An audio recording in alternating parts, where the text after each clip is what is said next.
शेतकरी मित्र, JSCT वैदिक प्रश्न तुमचे उत्तर आमचे या सदरामध्ये आपलं स्वागत आहे। समृद्ध डाळिंब शेतकरी ग्रुप नंबर 5 वरून युवराज पाटीलवाडा नंदुरबार यांनी प्रश्न विचारला, 6 ते 7 फूट काळी जमिनीत डाळिंब सक्सेस होईल का? शेतकरी मित्र, कुठल्याही पिकासाठी वातावरण, माती आणि पोषण या 3 गोष्टींची गरज असते। डाळिंबाला कोरडं हवामान फार पसंत आहे आणि जमीन जी आहे ती निचऱ्याची पसंत असते आणि तुमची माती नेमकी त्याच्या विरुद्ध आहे। आणि तिसरी गोष्ट म्हणजे पोषण। आता पोषण आपल्या हातामध्ये आहे 100%, माती तुमच्या हातात नाहीये आणि वातावरणही तुमच्या हातात नाहीये। तुमचं वातावरण जर ह्युमिड असेल, म्हणजे जास्त तुमच्याकडे दमट हवा, जास्त दैवर पडत असेल, धुकं वगैरे येत असेल, तर तुम्हाला ते वातावरण डाळिंबाच्या प्रतिकूल आहे। कमीत कमी या 3 पैकी 2 गोष्टी तुमच्या बाजूने पाहिजे। एक म्हणजे वातावरण, दुसरं म्हणजे माती आणि तिसरी गोष्ट म्हणजे पोषण। तर यापैकी पोषण आपल्या बाजूने आहे, SCT आपण स्ट्रॉंग देऊ शकतो, तर दुसरी बाजू जी आहे माती, ती पण तुमच्या विरोधात आहे। ती जर काळी असेल खोल, तर त्यावर व्यवस्थापनातून आपण विजय मिळवू शकतो। उंच बेड आपल्याला करावे लागतील, उंच बेडवर तुम्ही लागवड करा।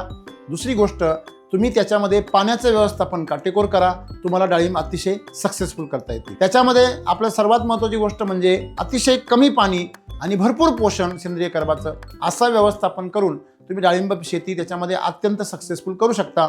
अनेक शेतकऱ्यांकडे काळ्या जमिनीमध्ये डाळिंब सक्सेस आहे, परंतु पाणी व्यवस्थापन हा फार कळीचा मुद्दा आहे। तुम्ही ह्याचं अधिक मार्गदर्शन घेऊन डाळिंब त्याच्यामध्ये सक्सेस करू शकता, परंतु आपल्याला व्यवस्थापन काटेकोर पाळावं लागेल। अधिक माहितीसाठी आमच्या अधिकाऱ्यांना संपर्क करा। धन्यवाद।